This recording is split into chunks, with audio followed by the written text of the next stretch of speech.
Okay, before we have a heavy talk about the Constitution and the country and the courts and deportation and all that terrible stuff, which we'll get to in just a moment, I want to get to this, which is more terrible, obviously, honoring the fallen.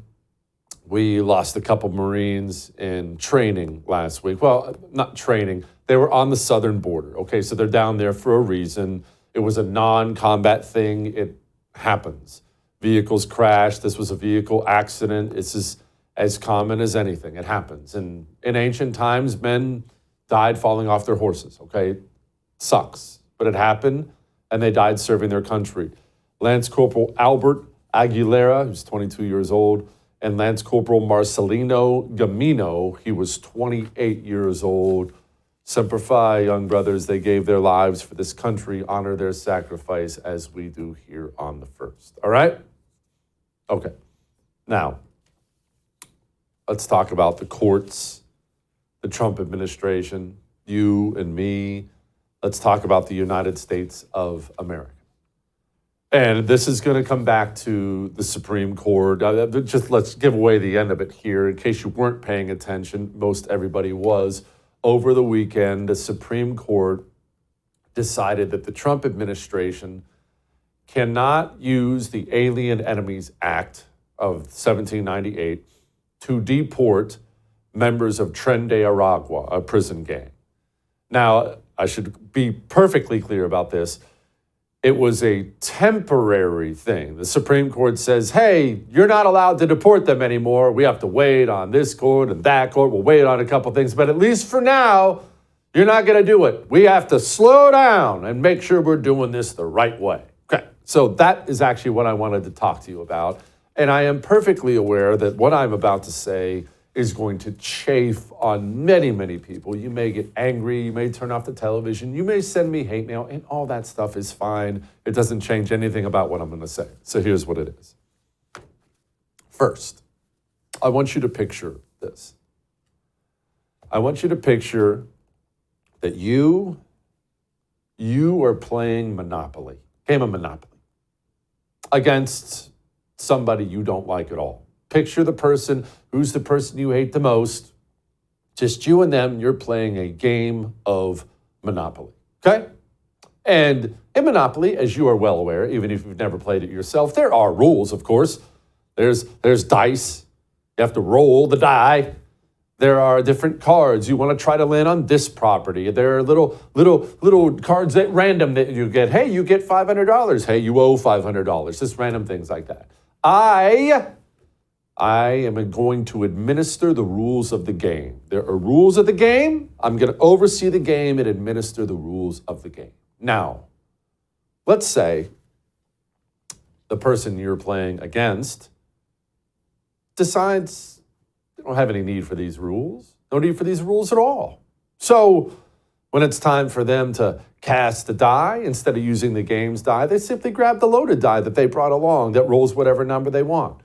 Now, this would be the point where you would think I, the administrator of the rules, would step in and say, no, but I'd let them go. No, use your own die. It's all good there.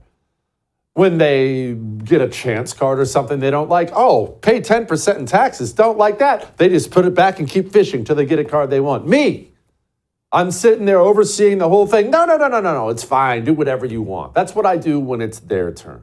But then, when your turn comes along, you're going to use the dice I give you, the dice of the game. No, don't think you're going to switch out that chance card. Nope. You do the game the right way. You follow the rules. I am the administrator, and you will follow the rules. Let me ask you something. Who's going to win that game?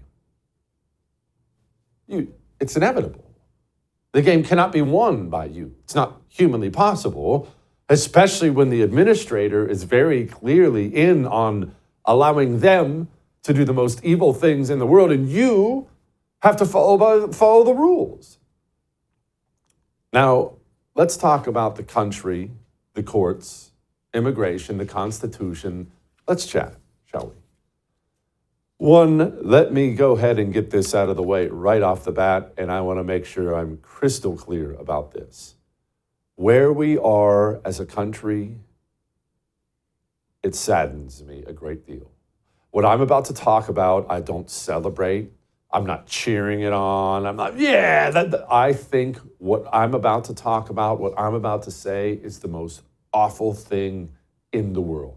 Because I want the United States of America to stay together, to be a good, wonderful country that exists for my kids and their kids and their kids after them. That's my desire.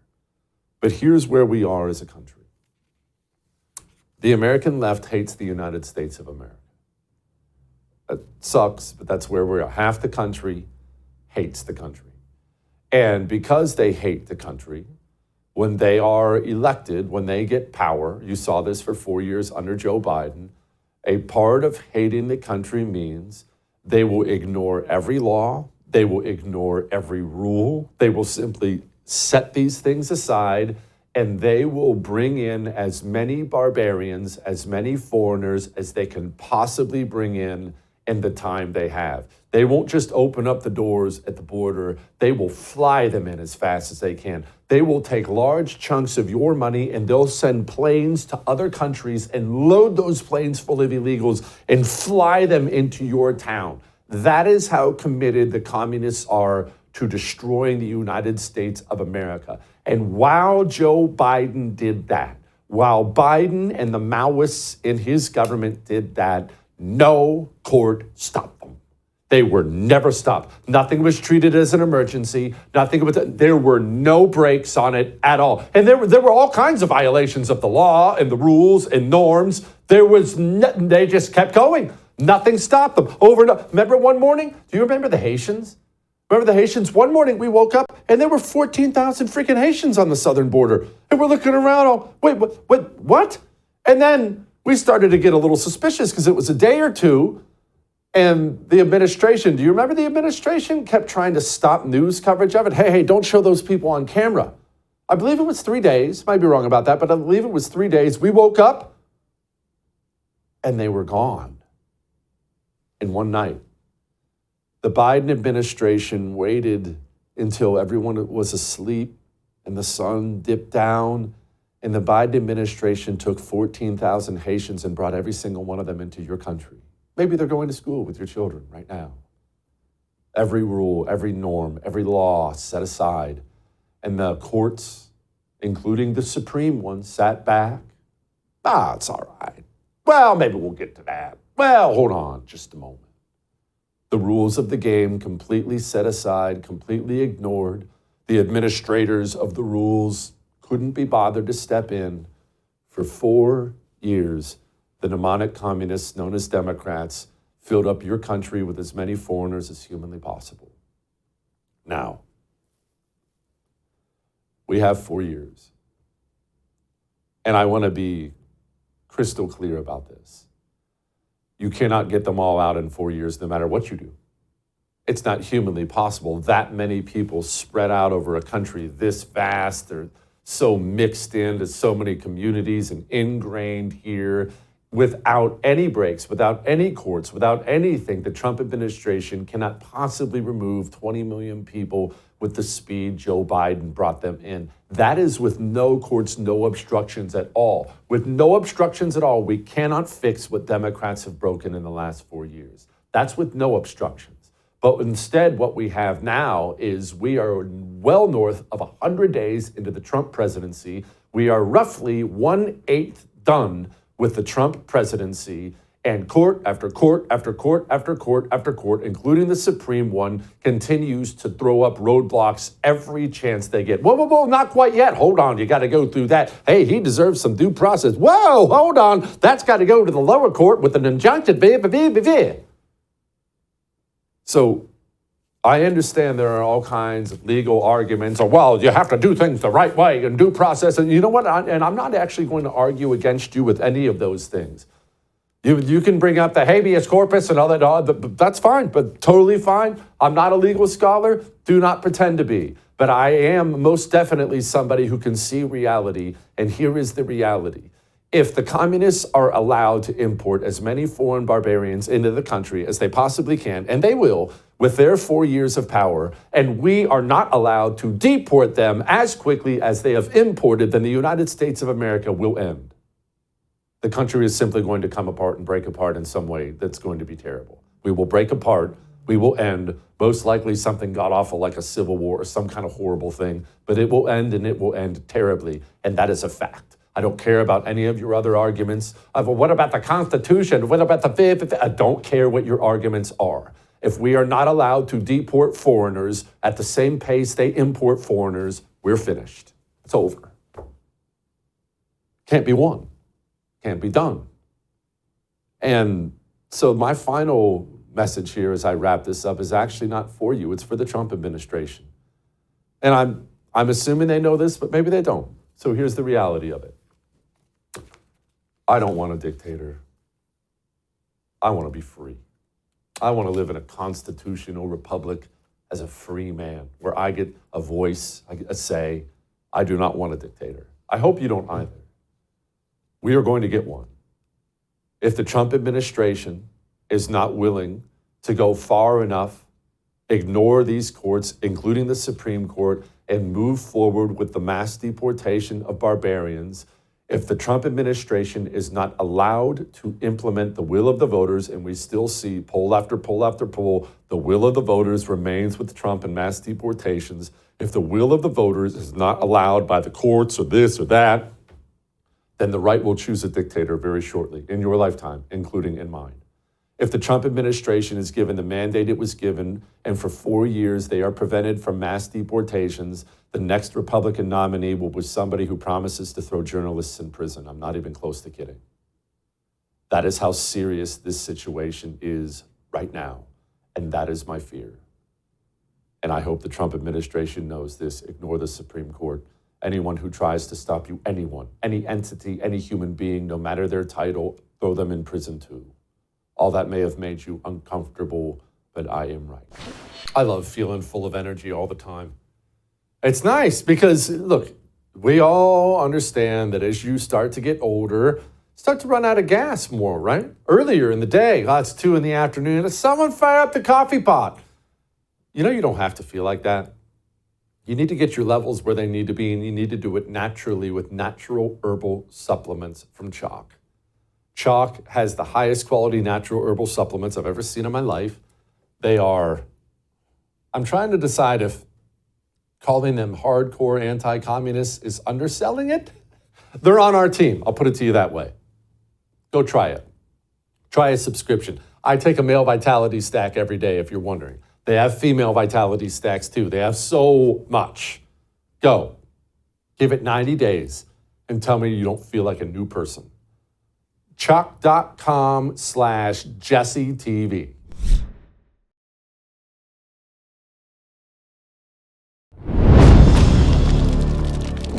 I want to talk about Dr. Fauci and COVID and the system and the lies. We're not going to let this go. We're not going to allow the destruction of American freedom, jobs, economy, school, children. We're not going to just let it go and act, no, I'm not going to let it go. I'm not. There are things that I'm never going to let go. I'm never going to forget. I'm going to continue to bring this up until I get some sort of justice on this earth. I want to bring up an interesting aspect of it because there's a lot of things we could talk about when it comes to COVID, but Remember all the debate over the origins of COVID? Right away. Remember right when it came out, people wanted to know, hey, new virus, where did it come from? Right? Was it Africa? And then we found, okay, it was China. All right, I'm learning like you're learning. We're all learning at once. I'm watching TV, I'm reading stuff. Okay, came from China. All right, we got that. And then there were debates. Well, it looks like it came from Wuhan city in China. Oh, okay. I don't know about Wuhan. I've never been there before. All right. You say so. Cool. And then didn't take long for people to figure out, well, wait a minute. There's a lab in Wuhan. A lab that works with viruses? That's interesting. Hey, is that Is that where it came from? And that question, more specifically, the answer to that question was so revealing to me early on about how ugly this whole thing was. Because immediately, every single part of the system, the freaking Central Intelligence Agency, every part of the system, the media, the doctors, everybody insisted that that couldn't be it. You didn't know that. Nobody knew that yet. What do you mean? Why are you demanding that? You don't know. It was from an animal market or something. Okay, maybe, maybe, but are you serious? You know it didn't? You know it didn't come from the lab? Fauci was all over TV saying this. We still open up and keep always an open mind as to whether or not this had to do with a virus that was isolated out in the environment and that came into a lab and then had what most people refer to as a lab leak. I believe that is less likely that that's the case, but I also believe we need to keep an open mind and have all possibilities be investigated. But the evidence from the virology community points strongly towards a natural occurrence. Yeah, no. Look, we need to look into it, but it's definitely probably a natural occurrence, except we just got a report out from the White House, COVID report, and it says a lot of things in it. But one thing we know now, while Fauci was on TV talking about having an open mind, Fauci, he worked to destroy anybody who said it might come from a lab. He worked to discredit anybody, people part of that community. We're talking accomplished people. Fauci worked really hard to discredit and destroy them if they said it came from a lab, the lab.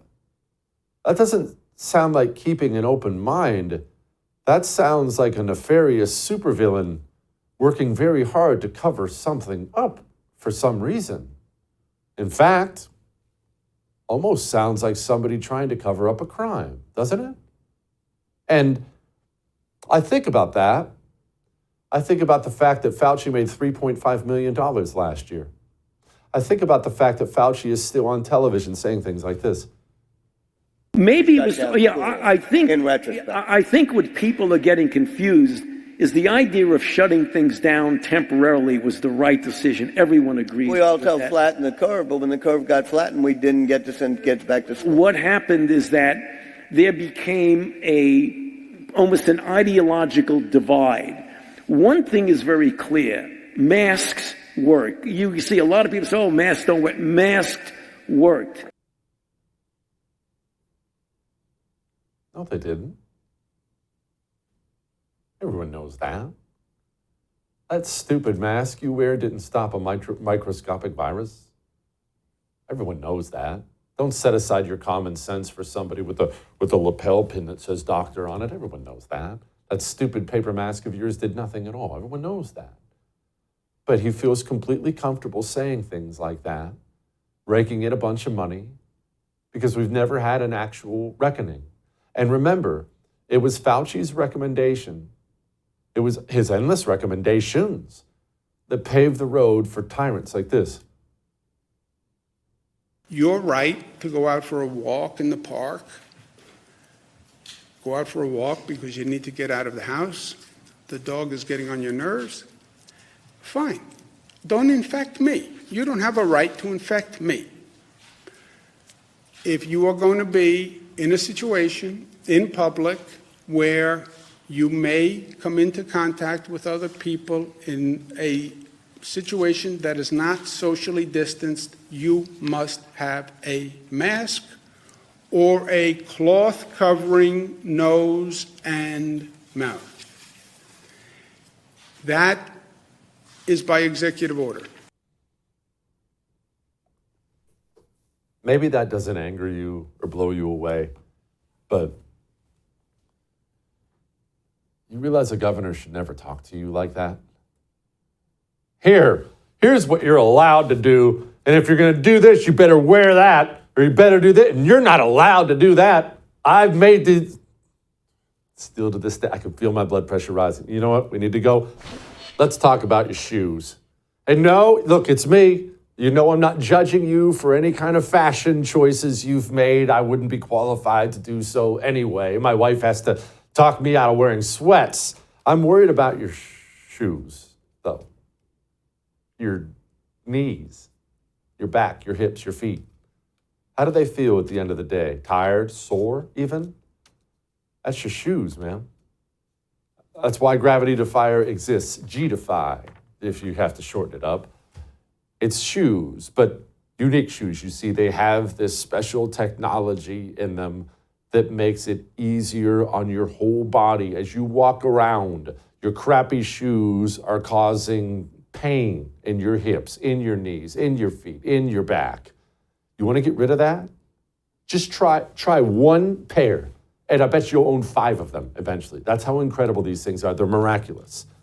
Listen, you want a nice deal? Text Jesse to 9188. That gets you 30% off orders $120 or more. Jesse to 9188. We'll be back.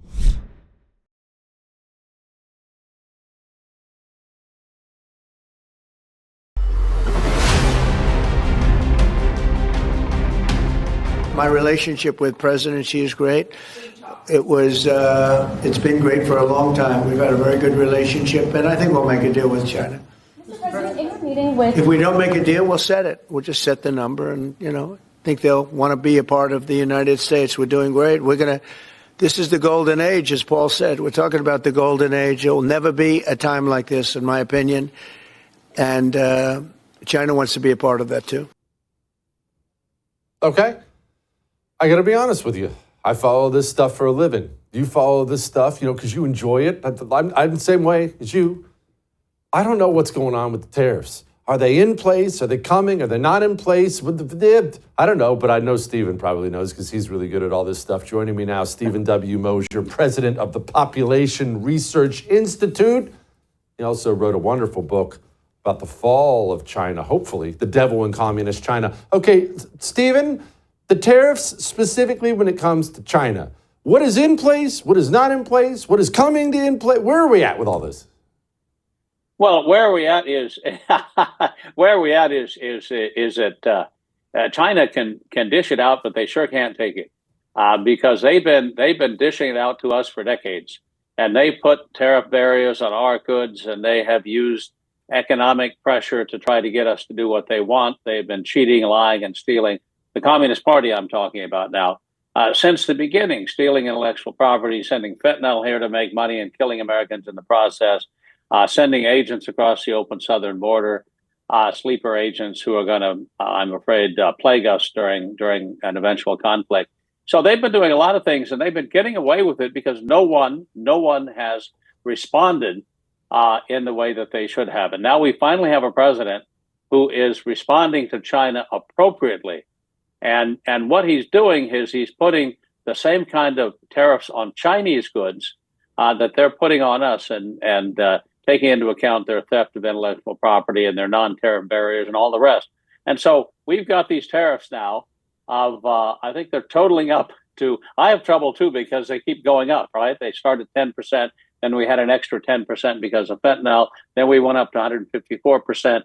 Then China foolishly responded, and now we're at 250%. So the size, look, China's economy is going to collapse. You can see it collapsing in real time right now, and we can talk about what's happening on the ground in China.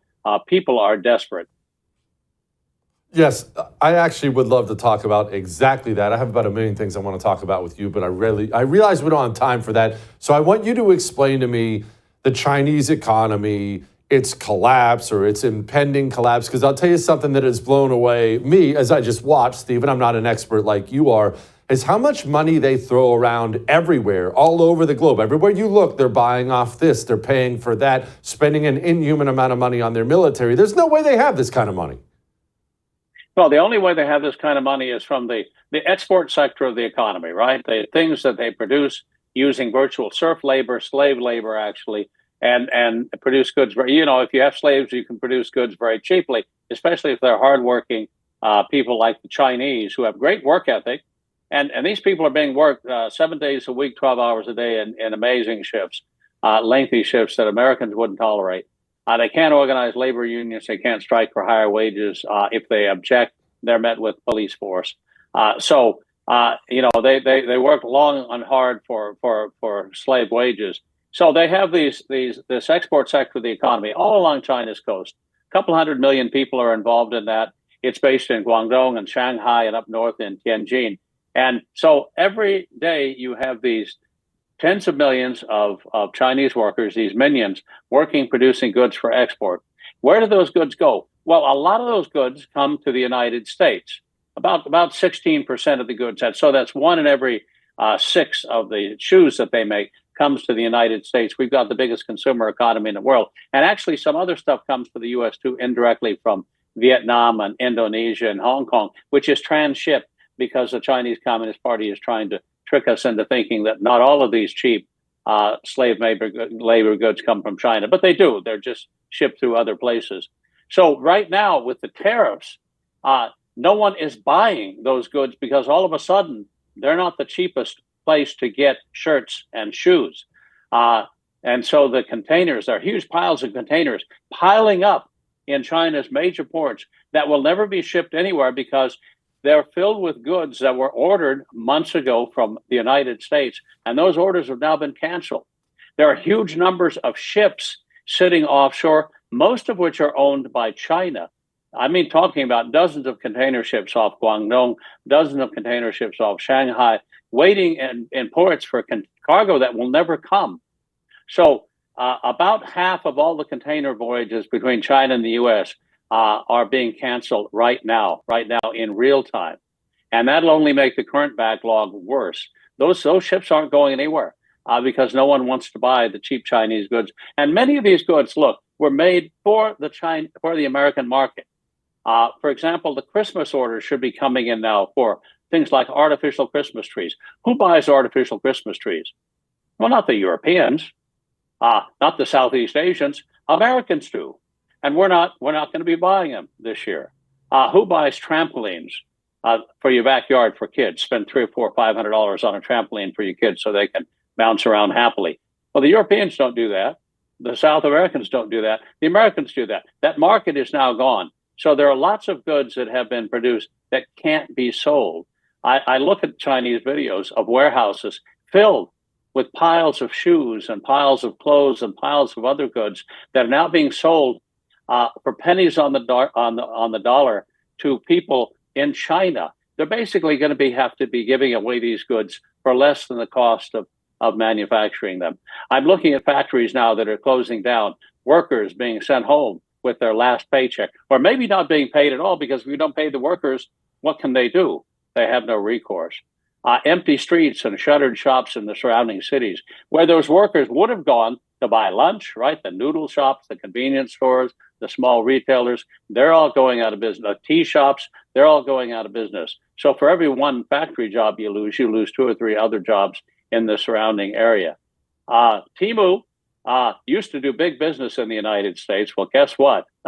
They just officially turned off all of their Google shopping campaigns because their goods, which they were shipping, by mail to the United States, can't be shipped here anymore because they're now subject to tariffs, because Trump eliminated the loophole which enabled you to send a package worth less than $800 to the U.S. without tariffs. Now all those packages are going to be tariffed, and all those goods are no longer as dirt cheap as they used to be. So America only absorbs about 1/6 of China's exports, but consider that the next largest customer, Vietnam, accounts for about 4%. So yeah, they're selling little bits of stuff here and there around the world, but they will never be able to make up over the short term the loss of the American market. And that American market is gone. China's GDP is going to take a tremendous hit. They're going to be, I estimate, 20 million workers out of a job in China over the next couple of months. That hemorrhaging has already started. It's going to continue.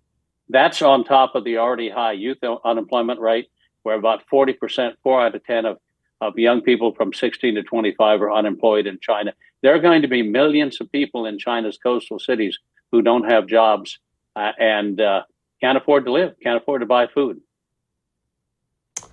Stephen, my concern, look, it's just a concern. I'm not saying anyone's doing anything wrong.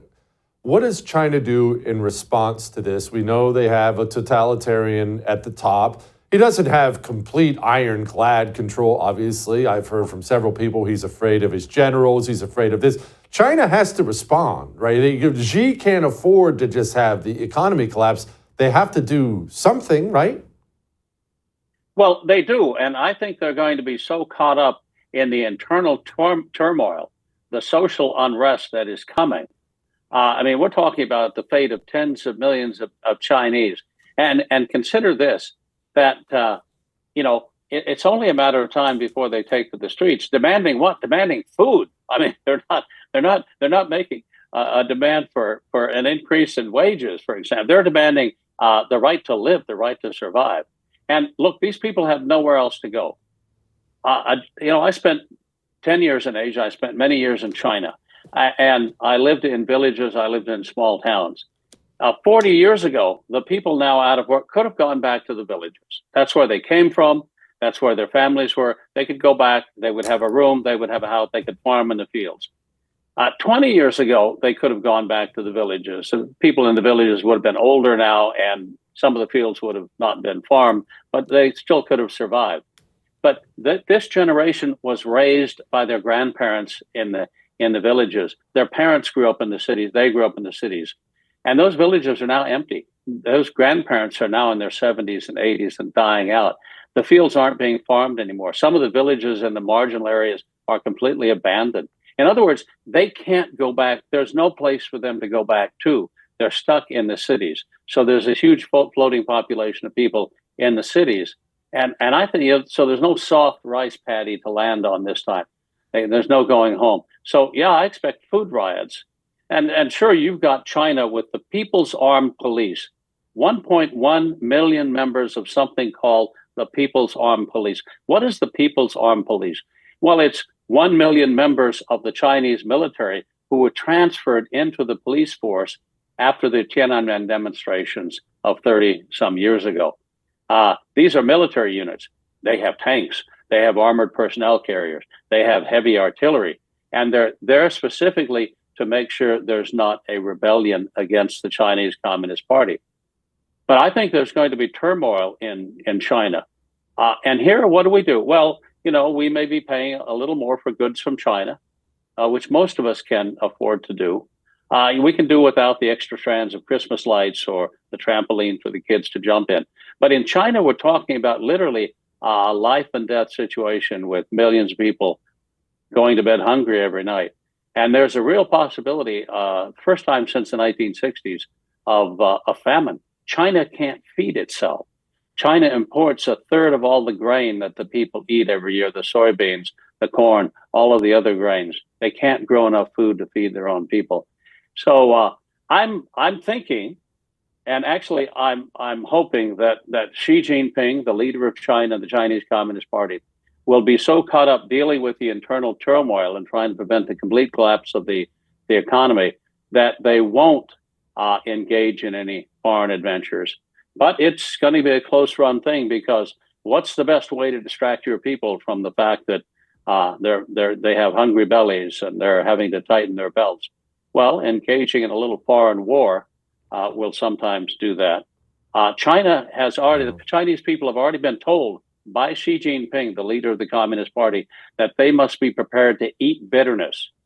吃苦 in the Chinese phrase, eat bitterness. That means prepare for hard times. And that doesn't mean just skipping a meal in China. That means that hard times, you may starve to death. Yeah. China they've had a famine or two in the past. Stephen, thank you so much. I appreciate you, sir, very much. That's good, right? But I think the same thing you think. There's going to be a response. An economy, a country that size, and not just going to collapse without a fight. I love sleeping. I sleep good all the time. I'm a natural sleeper. But as somebody who is a natural sleeper, I've always had to be very careful when I take something to sleep, because I have my moments where I've had too much caffeine or the day was too stressful. If I take really anything I've ever taken my entire life, I'll sleep forever, and then I'll wake up and I'll feel horrible every single time. I wake up and I want to die. That's why I love Dream Powder from Beam so much. I feel good. I feel rested, not groggy. That's because it's natural. You see, it's a cup of hot chocolate, which is delicious. I love hot chocolate anyway. But it's natural. It has melatonin and reishi and all kinds of things in it. It'll put you to sleep. You'll stay asleep, and you'll wake up feeling rested. Go to shopbeam.com/Jesse Kelly. Get yourself a bag today.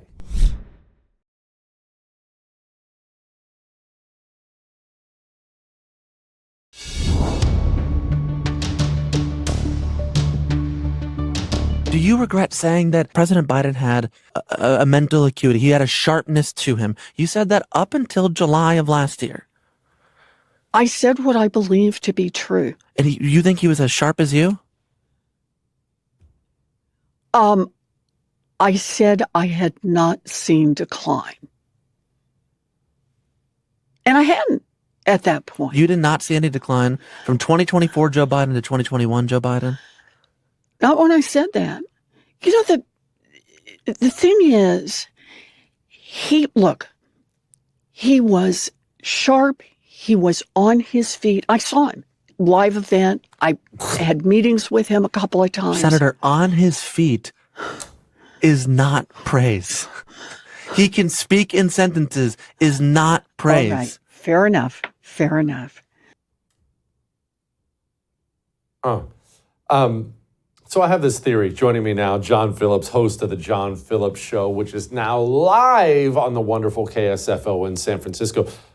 John, so I have this theory about politicians, because I always encourage people to run for office.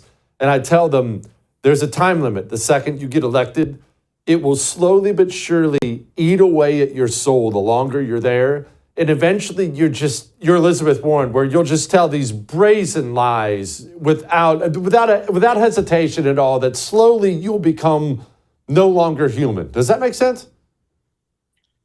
Oh, yeah. And I love the way that she was looking at him, because she looked like a parent who was lying to their kid.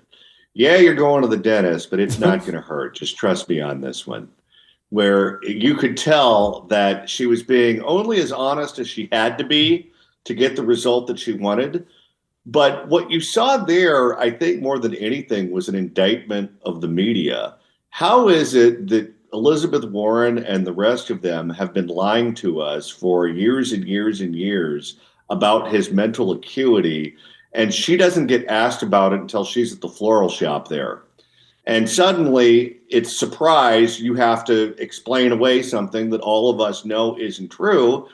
And it was a lie. It was a complete lie, where we were watching him falling up the stairs on television on a daily basis, talking to dead people. Yet in private, when he's meeting with these Democrats, he's putting together Rubik's Cubes and doing advanced calculus. For a party that has been going on and on and on about the threat to democracy, think about this for a second.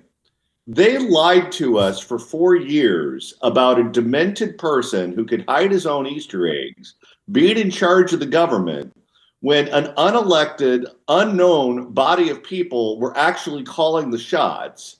And they never got straight with us about who it was that was making the decisions for the last 4 years. How in the world is that democracy? Yeah.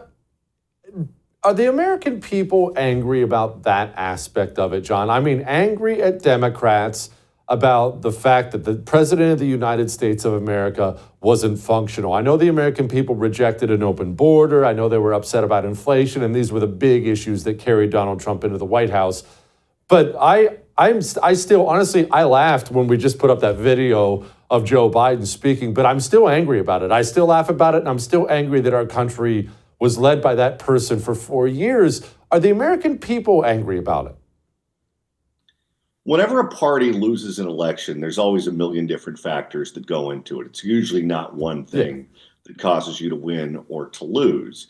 And Kamala Harris was one of the ones who was in those closed door rooms with Joe Biden and saw his current condition and lied to us about it on a regular basis. And I think the fact that everyone understood that she had to be aware of this and lied to us about it played a role in people thinking that she was not authentically true during the campaign, which I think was one of her top problems. She couldn't answer a question, and we didn't really know who this person was who wanted to be president because she's on both sides of every issue. She's saying things that we know to be factually false. And I think that that ultimately ended up being her biggest problem. And lying to us about the condition of Joe Biden played a role in that. What's she going to do now? Obviously, the rumors are flying. She's running for governor, that she may run back for president. But, John, all these problems remain. It's not as if Kamala Harris has been sitting around doing a bunch of heavy reading, boning up on the issues and things like that. That's not, you don't change when you're 60 years old. She is what she's been. She's not going to have any success, certainly not running for president. Where's she go? She doesn't think she's the reason that she lost.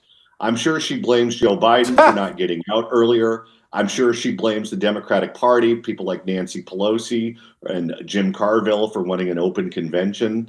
So she doesn't look in the mirror and say, okay, you're the problem. She doesn't want to go out of politics as a loser. And that's what she is right now. She lost to Donald Trump. And there's a lot of Democrats out there who harbor resentment towards her because of it.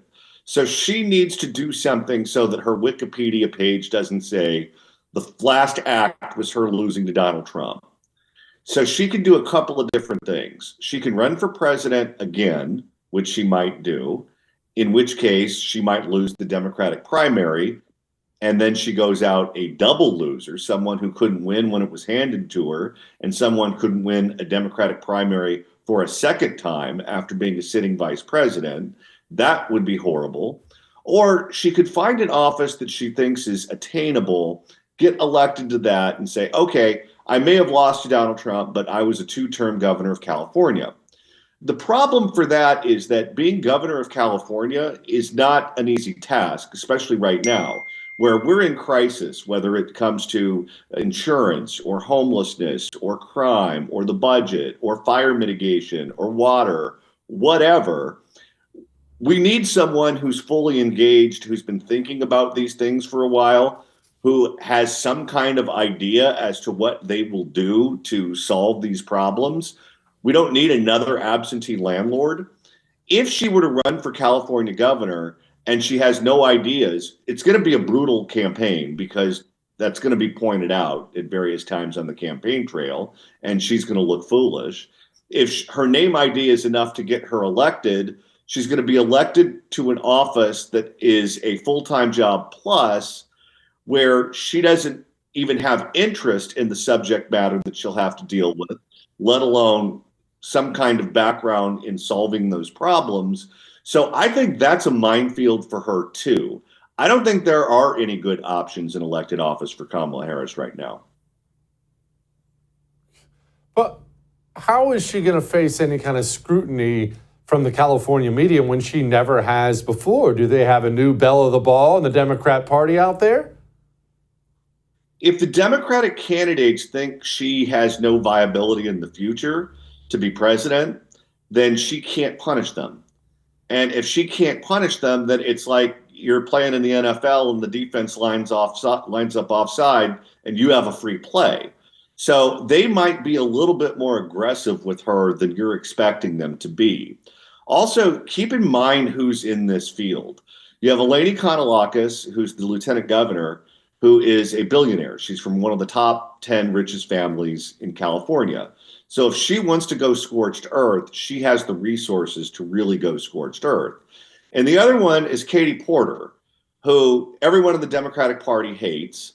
She ran against their beloved Adam Schiff for the U.S. Senate and got real nasty with him during that campaign, lost that. She has nothing to lose. And if Kamala Harris stands in her way, I have zero doubt that the same woman who dumped a pot of boiling hot potatoes on her ex-husband's head is willing to slam dunk another pot of potatoes right on Kamala. Yeah, you don't want to get in front of Katie Porter. She will eat you up. By the way, you're being pretty hard on California, but Oakland seems to have things figured out. This is their new mayor. hour. You're calling for a $50 an hour federal minimum wage. That's 7 times the current national minimum wage of $7.25 an hour. Can you explain how that would be economically sustainable for small businesses? You have 60 seconds. Do the math. Just do the math. Of course, we have national minimum wages that we need to raise to a living wage. You're talking about $20, $25, fine. But I have got to be focused on what California needs and what the affordability factor is when we calculate this wage. Ms. Lee, increase. thank you. Mr. Garvey, John, at some point in time, we get the government we deserve. It's hard to feel bad for Oakland at this point in time. Enjoy. Close your eyes and re-listen to that and tell me that's not Steve Urkel. She's been in Congress for how many decades now, and then suddenly she loses. She came in 4th when she ran for U.S. Senate, and she was going to go out a loser, and decided, okay, well, I'll find the next available job that's open, and I'll do that. So she's going to be the mayor of Oakland, where the last mayor, who was just recalled from office, is looking at 90 plus years in prison for corruption. Part of her final days in office was selling the Coliseum, where the Raiders and the A's used to play. That deal is now being called into question. The city's budget depended on that going through. So if that deal is clawed back, my guess is Oakland will be bankrupt. The 911 system doesn't work. The In-N-Out Burger just shut down a profitable location because they said they couldn't make sure that their employees and customers were safe. And now at almost 80 years of age, she decides that this is the job that she wants to take on. It's going to look like the day after the end of the world by the time she leaves office. And it kind of already does now. Oh gosh. So Oakland's going to get worse. That's just amazing to me. Yeah. John, thank you, my friend, as always. All right.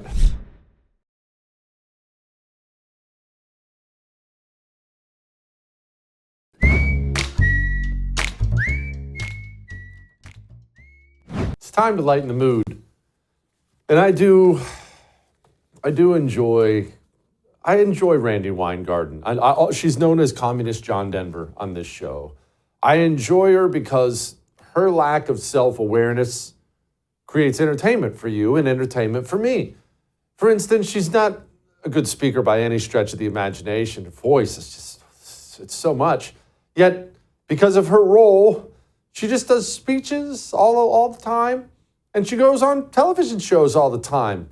And she went on with Martha McCallum, and she called her sweetheart. That was a mistake. You have Actually, very, Martha, very difficult outcome. Sweetheart, listen to me. Please don't call me sweetheart. It actually does. I'm sorry. My bad. It actually does matter. She couldn't help it. I'll see you tomorrow.